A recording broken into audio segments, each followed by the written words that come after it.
Praise the Lord friends. இன்றைக்கும் நம்ம தியானிக்கக்கூடிய வசனம் மத்தேயு 5வது அதிகாரம் 9வது வசனம். சமாதானம் பண்ணுகிறவர்கள் பாக்கியவான்கள், அவர்கள் தேவனுடைய புத்திரர் எண்ணப்படுவார்கள். ஆமாம் ஃப்ரெண்ட்ஸ், இந்த சமாதானம் அப்படின்னா ஆண்டவர் தான், ஏசப்பா தான் சமாதான பிரபு. அந்த சமாதான பிரபுவாகி அந்த ஏசப்பா கிட்ட நம்ம ரொம்ப ஐக்கியமாக இருந்தோன்னா ஏசப்பா அவங்களுக்குள்ள சமாதானத்தை நமக்கு தருவாங்க. அப்படி அவங்க நமக்கு சமாதானம் தரும்போது நம்ம குடும்பத்துலேயும் அந்த சமாதானத்தை நம்மளால் பிரதிபலிக்க முடியும். குடும்பத்தில் ஒரு சமாதானம் இருக்கும். இந்த மாதிரி குடும்பத்தில் நம்மளுக்கு சமாதானம் இருக்கும்போது நம்ம மற்றவங்களுக்கும் அந்த சமாதானத்தை கொடுக்க முடியும் ஃப்ரெண்ட்ஸ்.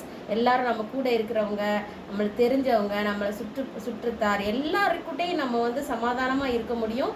சமாதானம் இல்லாமல் இருக்கிறவங்களுக்கு சமாதானம் கொடுக்கவும் முடியும். ஏன்னா ஏசப்பா நம்மளுக்கு கொடுத்த சமாதானத்தை நாமளும் கொடுக்க முடியும். அப்படி இருக்கும்போது நம்ம கடவுளோட பிள்ளைங்களாக இருக்கிறோன்னு சொல்லிட்டு சொல்கிறாங்க ஃப்ரெண்ட்ஸ்.